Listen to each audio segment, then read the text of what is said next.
السلام عليكم ورحمة الله وبركاته. إن الحمد لله نحمده ونستعينه فلا هادي له، أشهد أن لا إله إلا الله وأشهد أن محمدا عبده ورسوله أما بعد.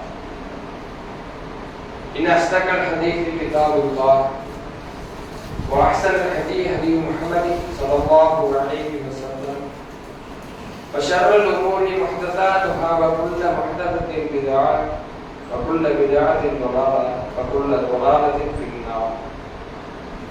لقد قال الله تعالى في القرآن المجيد: يا أيها الذين آمنوا اتقوا الله وقولوا قولا سديدا يصلح لكم أعمالكم ويغفر لكم ذنوبكم ومن يطع الله ورسوله فقد فاز فوزا عظيما.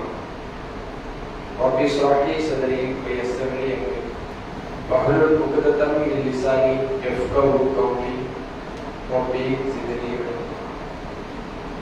அன்பார்ந்தவர்களே, கண்ணியமிக்கவர்களே, மாண்பும் மகத்துவம் மிக்க அல்லாஹ்வினுடைய பேரருளும் பெருங்கருணையும் இந்த சத்திய மார்க்கத்தை சுமந்து வந்த முஹம்மது நபி ஸல்லல்லாஹு அலைஹி வஸல்லம் அவர்களின் மீது, அன்னவர்களை பின்பற்றி வாழ்ந்து மரணித்த சஹாபாக்கள் மீதும் சஹாபிய பெண்களின் மீதும் தாபீன்கள் மீதும் தபா தாபீன்கள் மீதும் இங்கு ஒன்றுக்கும் இருக்கக்கூடிய நம்மவர்கள் மீதும் உண்டாகட்டுமாக என்ற பிரார்த்தனையோடு எனது உரையை ஆரம்பம் செய்கிறேன். அன்பார்ந்தவர்களே, கண்ணியமிக்கவர்களே, ஜும்ஆ என்ற இபாதத்தை நிறைவேற்றுவதற்காகவும் அதன் சிறப்புகளையும் நன்மைகளையும் பெற்றுக்கொள்வதற்காக, இந்த கடமையை நிறைவேற்றுவதற்காக நம் அனைவரும் ஒன்று கொண்டிருக்கின்றோம். நாம் எல்லோரும் ஒன்று கொண்டிருக்கின்றோமோ அதன் நன்மையையும் அதற்கான சிறப்பையும் அல்லாஹ் முழுவதுமாக நமக்கு கொடுத்து அருள் புரிவாங்க. சகோதரர்களே, சகோதரிகளே, 11 மாதங்களை கடந்துவிட்டு ஒரு புனிதமிக்க மாதமான நமக்கு நன்மைகளை வாரி வழங்கக்கூடிய ஒரு மாதத்தினுடைய வாசலில் நாம் அனைவரும் நின்று கொண்டிருக்கிறோம். ஒரு விருந்தினரை நம் அனைவருமே சந்திக்க போகின்றோம். அந்த விருந்தினர் நமக்கு பல கோடி நன்மைகளை தருவதற்கு தயாராக இருக்கிறது. அந்த விருந்தாளி நம்முடைய பாவங்களை மன்னிப்பதற்கான ஒரு விருந்தாளியாக இருக்கிறது.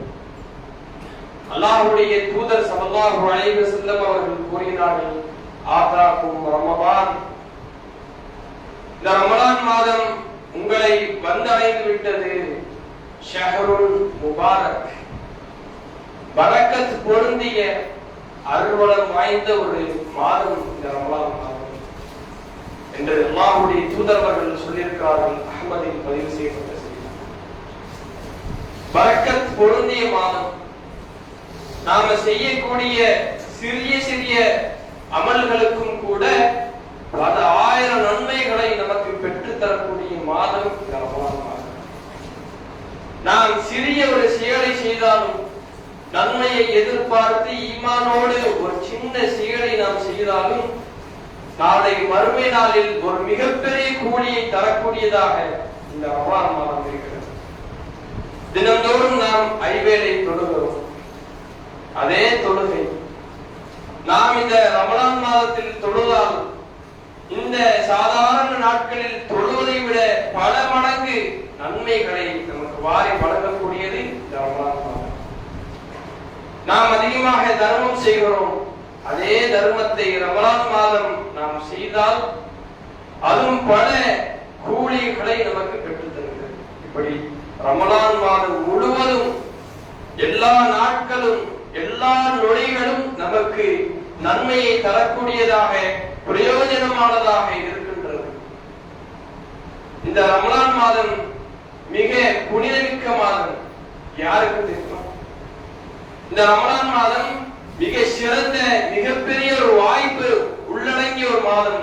அது யாருக்கு? யார் இந்த மாதத்தை சரியான முறையில் கழிக்கின்றார்களோ, யார் இந்த மாதத்தை அடைந்து ரமலான் மாதத்திலே பிரயோஜனமாக தனது நேரத்தை செலவழிக்கின்றார்களோ அவர்களுக்கு தான் இந்த ரமலான் மாதம் சிறந்த மாதம்.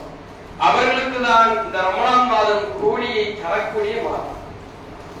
அடுத்ததாக அல்லாஹ்வுடைய தூதர்கள் அதே செய்தியிலே சொல்லுகிறார்கள், ஃபரலல்லாஹு அலைக்கும் சியாமா, இந்த ரமலான் மாதத்தில் அல்லாஹ் உங்களுக்கு நோன்பை கடமையாக்கி இருக்கிறார். இந்த ரமலான் மாதம் வந்துவிட்டால் இந்த உலகத்தில் வாழக்கூடிய ஒவ்வொரு பருவ வயதை அடைந்த எல்லா முஸ்லிம்களும் கண்டிப்பாக கட்டாயமாக நோன்பை நோக்க கிடையாது. அல்லாஹ் சொல்லுகிறான், குத்திப அலைக்கும் சியாம் கமா குத்திப அலல் லதீன மின் கபலிக்கும் லஅல்லக்கும் தத்தகூன். நீங்கள் இறையச்சவாதிகளாக தக்வா பெறுவதற்காக இந்த நோன்பு கடமையாக்கப்பட்டுள்ளது என்று அல்லாஹ் சொல்கிறான். தக்வான என்ன?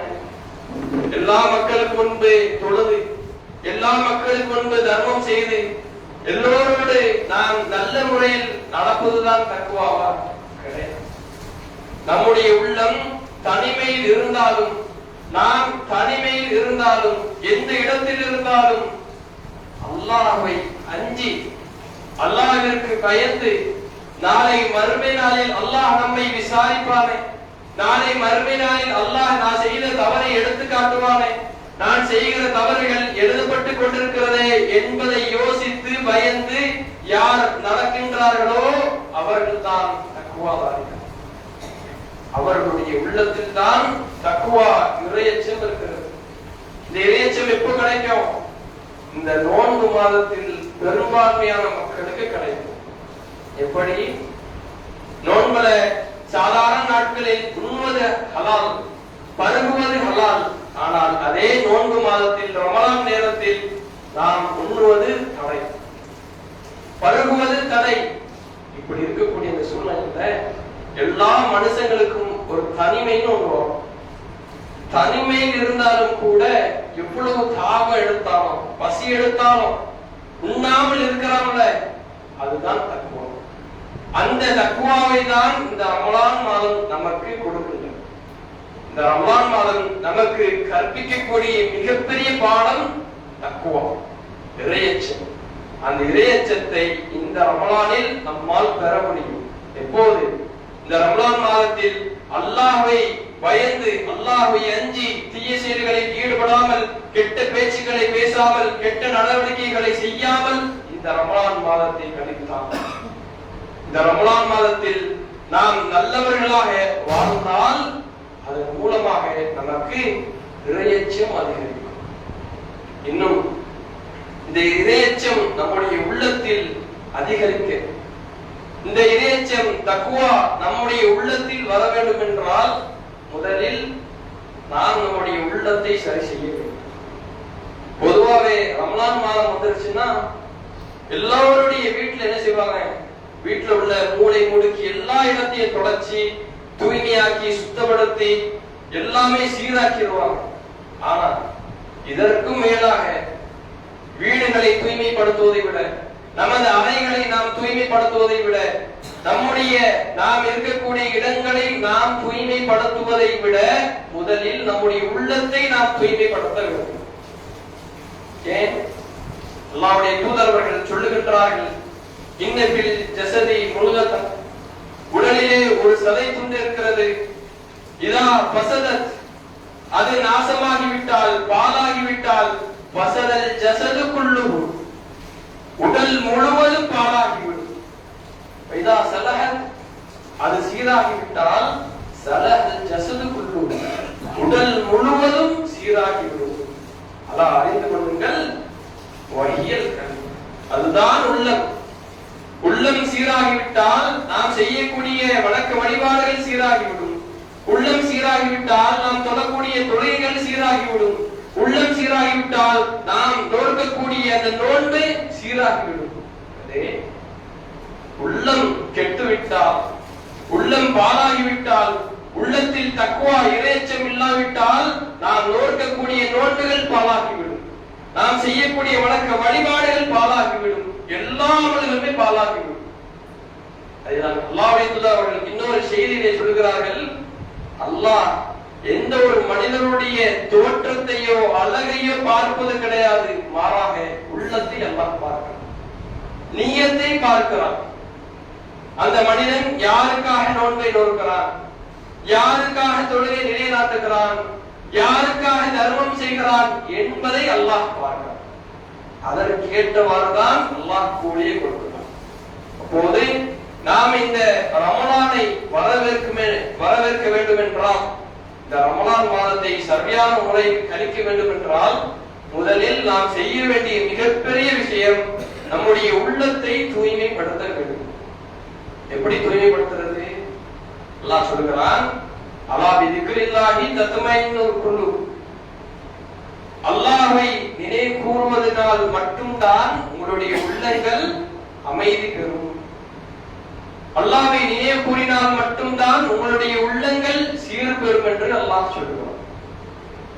நாம் எப்போதெல்லாம் அல்லாஹ்வை நினைக்கின்றோம், அல்லாஹ்வை பயந்து எந்தெந்த தீமையான காரியங்கள் எல்லாம் விட்டு விடுகிறோமோ, விட்டு விலகுகிறோமோ, அப்போதுதான் நம்முடைய உள்ளம் தூய்மை பெறும். அந்த அல்லாஹ்வை நினைவு கூறுவதற்கு நமக்கு என்ன தேவை? குர்ஆனை ஓதணும். குர்ஆனை அரபியில் மட்டும் ஓதினா போதாது, குர்ஆனை ஓதிவிட்டு மூடி வைத்தால் மட்டும் போதாது. குர்ஆனை ஓதினால் ஒரு எழுத்துக்கு 10 நன்மைகள் உண்டு, அதில் எந்த மாற்று கருத்தும் இல்லை. ஆனால் குர்ஆன் அதற்கு மட்டும்தான் அருளப்பட்டதா? யோசிச்சு பாருங்க. நன்மையை சேர்ப்பதற்காக மட்டும்தான் குர்ஆன் அருளப்பட்டுச்சா? சுப்ஹானல்லாஹ், 100 தடவை சொன்னா 1000 நன்மைகள் கிடைக்குது. ஆயத்துல் குர்சியை ஓதினா சுவனம் கிடைக்கின்றது. வெறும் நன்மைகளை சம்பாதிப்பதற்காக குர்ஆன் அருளப்படவில்லை. முதலின் நாஸ், மக்களுக்கு நேர்வழி காட்டியாக இருக்குது குர்ஆன். குர்ஆனுடைய அர்த்தங்கள், அது சொல்லக்கூடிய கருத்துக்கள், அல்லாஹ் என்ன அறிவுரைகளை சொல்லுகிறான், என்ன படிப்பனைகளை சொல்லுகிறான், என்ன வரலாறுகளை சொல்லுகிறான், எல்லாவற்றையும் யோசித்து சிந்தித்து செயல்படுவதற்காக தான் இந்த குர்ஆன் அருளப்பட்டது. குர்ஆனை அரபியில் ஓதினால் மட்டும் போதாது, அதில் இருக்கக்கூடிய கருத்துக்களை நாம் புரிந்து கொண்டு செயல்பட வேண்டும். இதற்கு ஒரு உதாரணத்தை சொல்லவா? நமக்கும் குர்ஆனுக்கு மத்தியில் உள்ள தொடர்பு இருக்குல்ல, இந்த இரண்டு தொடர்புக்கு, நமக்கும் குர்ஆனுக்கு மத்தியில் உள்ள தொடர்புக்கு ஒரு உதாரணத்தை சொல்றான். எப்படின்னா, ஒரு முதலாளி இருந்தா, அந்த முதலாளி என்ன செய்யறாரா, ஒரு வேலையாளை நியமிக்கிறார். தன்னுடைய வேலையெல்லாம் செய்யறதுக்கு, வீடை சுத்தமா வைக்கிறதுக்கு ஒரு பணியாளரை நியமிக்கிறார். சரி, நம்ம சொன்னா இதான் மறந்துடுவாருன்னு சொல்லி எல்லாத்தையுமே ஒரு பட்டியலிட்டு ஒரு பேப்பர்ல எழுதி கொடுக்கிறார். கொடுத்துட்டு வேலைக்கு போயிட்டு வந்து பார்க்கிறாரு, அந்த பேப்பர்ல எழுதுனது அவர் வச்சிருக்கிறாரு. ஆனா வீடு எப்படி இருந்ததோ அப்படியே இருக்குது, எந்த பொருள் எங்க இருந்ததோ அப்படியே இருக்குது. பாத்திரம் கழுவுல, வீடை தூய்மை பண்ணல, இப்படி எதுவுமே செய்யாம அவர் இருக்கிறார். உடனே அந்த உரிமையாளர் வந்து பணியாளர்கிட்ட கேட்கிறாரு, ஒரு லிஸ்ட் எழுதி கொடுத்தாம்ல, நீ என்னென்ன செய்யணும்னு சொல்லி ஒண்ணு எழுதி கொடுத்தாம்ல, அது செஞ்சியான்னு கேட்கும் போது, நீங்க ஒரு லிஸ்ட் எழுதி கொடுத்தீங்களே, அதை நான் பத்திரமா வச்சுக்கிட்டேன், அதை நான் என்ன செஞ்சுட்டேன், நல்ல பாதுகாத்து வச்சுக்கிட்டேன், அதுக்கு கொடுக்கக்கூடிய கண்ணியத்தை நான் கொடுத்துட்டேன், நல்லா வாசி பார்த்தேன் அப்படின்னு சொன்னா அந்த உரிமையாளருக்கு கோபம் வருமா வராதா? யோசிச்சு பாருங்க. அதேதான் அல்லாஹ் என்ன செய்யறான், நீ எப்படி நடக்கணும், நாம எப்படி செயல்படணும், இந்த உலகத்துல எப்படி வாழணும், யார்கிட்ட எப்படி பேசணும் என்ற எல்லா விஷயத்தையும் குர்ஆனில் அல்லாஹ் தொகுத்து வழங்கிவிட்டான். ஆனால் அதற்கேற்று நாம் செயல்படுவது கிடையாது. காரணம் என்ன? குர்ஆன்ல சொல்லப்படக்கூடிய விஷயங்களை நாம் அறியவில்லை. குர்ஆனில் சொல்லப்படக்கூடிய சட்டங்கள் நாம் அறியாமல் தெரியாமல் நாம் இன்று இப்படி இருப்பதின் காரணமாக பல குழப்பங்கள் ஏற்படுகிறது. முதல்ல நமக்கு உள்ளம் தூய்மை பெற வேண்டும் என்றால் குர்ஆனை அதற்குள்ள அர்த்தத்தோடு வாசிக்க வேண்டும். அல்லாஹ் சொல்லக்கூடிய விஷயங்களை நாம் நன்றாக சிந்தித்து பார்க்க வேண்டும். சிந்தித்து உள்ளத்தை தூய்மைப்படுத்த வேண்டும். அல்லாஹ்வுக்கு அஞ்சி நடந்தால் உள்ளம் தூய்மை பெறும். உள்ளம் தூய்மையானால் உள்ளத்தில் தக்வா அதிகரிக்கும். தக்வா அதிகரித்தால் நோன்பிற்கான முழுமையான கூலியை நம் மாதத்திற்கான பல சிறப்புகளை அல்லாஹ்வுடைய தூதர் அவர்கள் நமக்கு சொல்லி காட்டுகிறார்கள். அல்லாஹ்வுடைய தூதர் அவர்கள் சொல்கிறார்கள், மன் சாம யௌமன் ஃபீ சபீலில்லாஹ், அல்லாஹ்வுடைய பாதையில் ஒரு நாள் யார் நோன்பு நோக்கிறாரோ பஅதல்லாஹு வஜ்ஹஹு அனின்னார் 70 ஹரீஃபா, ஒரே ஒரு நோன்பு, அந்த ஒரு நோன்புக்காக 70 ஆண்டுகள் நரகத்தை விட்டு அவருடைய முகத்தை அல்லாஹ் தூரப்படுத்துகிறான். யோசிச்சு பாருங்க, ஒரு நோன்பை நோற்றால் 70 ஆண்டுகள் நரகத்தை விட்டு நாம் பாதுகாப்பு பெறலாம். அப்ப 30 நோன்புக்கு ஏறத்தாழ 2000 ஆண்டுகள் நரகத்தை விட்டு நாம் பாதுகாப்பாக நாளை மறுமை நாளைக்கு வாழ முடியும். இன்னும் அல்லாஹ்வுடைய தூதர்கள் சொல்லுகிறார்கள், அல்லாஹ் சொல்லுகிறானா, குல்லு அமலி இப்னி ஆதம, ஆதமுடைய மகன்கள் செய்யக்கூடிய, மனிதர்கள் செய்யக்கூடிய எல்லா அமல்களுமே அந்த மனிதனுக்கு தான் உண்டு. இப்ப நான் தொழுதம்னா தனியாக தொழுதால் ஒரு நன்மை, அதே ஜமாத்தாக தொழுதால் 25 அல்லது 27 நன்மை கிடைக்கும். ஆனா அல்லாஹ் என்ன சொல்றான் தெரியுமா, இது சாதாரண நாட்களில் இப்படி கிடைக்கும், ஆனால் நோன்பில் அப்படி கிடையாது. ஃபைன்னஹு லி, நோன்பு எனக்குரியது, வான அஜ்ஸிபிஹி, அதற்கான கூலியை நான் தான் கொடுப்பேன், நான் தான் தீர்மானிப்பேன் என்று அல்லாஹ் சொல்லுவதாக அல்லாஹ்வுடைய தூதர் அவர்கள் சொல்லி காட்டுகிறார். யோசிச்சு பாருங்க, ஒவ்வொரு நன்மைக்கும் நாம் செய்யக்கூடிய சின்ன சின்ன அமல்களாக இருந்தாலும் வரையறுக்கப்பட்டுள்ளது, நிர்ணயிக்கப்பட்டுள்ளது. காலத்தில் நாம் எந்த நன்மையை செய்தாலும், எந்த நற்காரியத்தை செய்தாலும் அல்லாஹ் சொல்லுகிறான், நான் அதற்கு கூலிதான், எவ்வளவு வேணாலும் தரலாம். அல்லாஹ் இறக்கக்கூடியவன், அல்லாஹு கஃபூருர் ரஹீம், அல்லாஹ் மன்னிப்பவன், மிக நிகரற்ற அன்புடையவன். அல்லாஹ் நினைத்தால் எவ்வளவு வேண்டுமானாலும் நமக்கு நன்மையை கொடுக்கலாம். அல்லாஹ் சொல்லுகிறான், ஆனா அஜ்ஸிபி, நோன்பு மாதத்தில் அவன் செய்யக்கூடிய நன்மைகளுக்கு நான் தீர்மானித்து கொடுப்பேன் என்று அல்லாஹ் சொல்லுகிறான். அந்த மாதத்தில் நாம் அதிகமாக நன்மைகளை செய்யக்கூடிய மக்களாக இருக்க வேண்டும், அதற்கான நன்மைகளை முழுமையாக பெறக்கூடியவர்களாக இருக்க வேண்டும் என்று கூறி எனது இந்த முதல் உரையை நிறைவு செய்கிறேன். வாஹிதான் அல்ஹம்துலில்லாஹி ரப்பில் ஆலமீன். அஸ்ஸலாமு அலைக்கும் வரஹ்மத்துல்லாஹி வபரகாத்துஹு.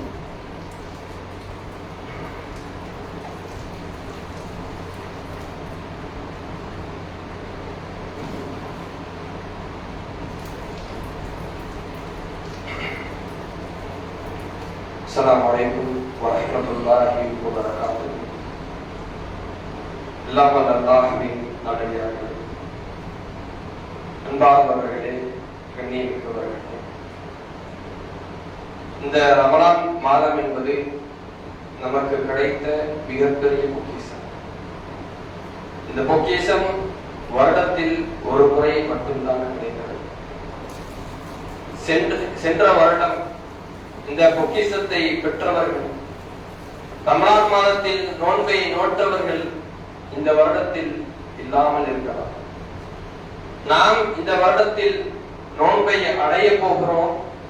இன்னும் எத்தனை நாள் இந்த உலகத்தில் நாம் வாழ போகிறோம் என்று நமக்கே தெரியாது.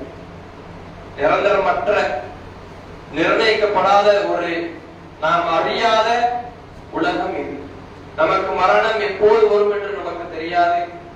நாம் எப்போது இந்த உலகத்தை விட்டு பிரிய போகிறோம் என்று நமக்கு தெரியாது. அதற்கு முன்பாக நாம் செய்த பாவங்களுக்கு, நாம் செய்த தவறுகளுக்கு நாம் தான் பரிகாரத்தை தேட வேண்டும். பாவ மன்னிப்பை அல்லாஹ்விடத்தில் கேட்க வேண்டும். அதற்கான மிகப்பெரிய வாய்ப்பாக இந்த ரமலான் மாதத்தை நமக்கு கொடுத்திருக்கிறார். இந்த ரமலான் மாதத்தை நாம் அடைந்து, இந்த ரமலான் மாதத்தை நாம் சரியான முறையில் பயன்படுத்தாவிட்டால், இதற்கான நன்மையை நாம் நமக்கு கிடைக்காவிட்டால் அல்லாஹ்வுடைய தூதர்கள் நம்மை சபிக்கின்றார்கள். யாரெல்லாம் ரமலான் மாதத்தை அடைந்து அதற்கான நன்மைகளை பெற்றுக் கொள்ளாமல் பாவ மன்னிப்பு கேட்காமல் இருக்கிறார்களோ அவர்களை அல்லாஹ்வுடைய தூதர்கள் சபிக்கின்றார்கள். யோசித்து பாருங்கள், அவ்வளவு நன்மைகள் உள்ளடங்கிய ஒரு மாதம் இந்த ரமலான் மாதம். நாம் செய்யக்கூடிய எல்லா விஷயங்களுக்கும் அல்லாஹ் கூலிகளை வாரி வழங்குகிறார். நாம் கேட்கக்கூடிய பாவ மன்னிப்புகளுக்கு அல்லாஹ் மன்னிப்பை வழங்குகிறார். அல்லாஹ்வே சொல்லுகிறார், இந்த ரமலான் மாதத்தில் மன் சாம ரமதான ஈமானம் வஹ்திசாபா, யார் ரமலான் மாதத்தில் நன்மையை எதிர்பார்த்து ஈமானோடு யார் நோன்பு வைக்கிறார்களோ குஃபிர லஹு மா தகத்தம மின் தன்பிஹி, அவர் முந்தி செய்த எல்லா பாவங்களுமே அவருக்கு மன்னிக்கப்படுகிறது. அடுத்ததாக அல்லாஹ்வுடைய தூதர் அவர்கள் சொல்கிறார்கள், மன் காம ரமதான ஈமான வஹ்திசாபா, யார் ரமலான் மாதத்திலே இரவு தொழுகைகளை தொழுகின்றார்களோ குஃபிர லஹு மா தகத்தம மின் தன்பிஹி, அவர் செய்த முந்தைய பாவங்கள் எல்லாமே மன்னிக்கப்படுகிறது. மா காம லைலத்துல் கத்ர், யார் லைலத்துல் கத்ரில் நின்று வணங்குகிறார்களோ குஃபிர லஹு மா தகத்தம மின் தன்பிஹி, அவர் செய்த முந்தைய பாவங்கள் எல்லாமே மன்னிக்கப்படுகிறது. யோசிச்சு பாருங்க, இந்த ரமலான் மாதத்தில் நோன்பை நோற்றால் நாம் செய்த பாவங்கள் மன்னிக்கப்படுகிறது. இந்த ரமலான் மாதத்தில் நாம் நின்று வணங்கினால் நாம் செய்த பாவங்கள் எல்லாம் மன்னிக்கப்படுகிறது. இந்த ரமலான் மாதத்தில் உள்ள லைலத்துல் கத்ர் இரவில் நாம் நன்மை எதிர்பார்த்து அமர்ந்திருந்தால் நாம் செய்த எல்லா பாவங்களுமே மன்னிக்கப்படுகிறது. இவ்வளவு பெரிய வாய்ப்பை அல்லாஹ் நமக்கு கொடுத்திருக்கிறார். இந்த வாய்ப்பை பயன்படுத்த, இதற்கான முழுமையான நன்மையை பெற்றுக்கொள்ள நாம் தயாராக இருக்கிறோமா? இந்த ரமலான் மாதத்தை நாம் எப்படி கழிக்க போகிறோம்? அதற்கான ஏற்பாடுகளை நாம் என்ன செய்து வைத்திருக்கிறோம்? யோசித்து பாருங்கள்.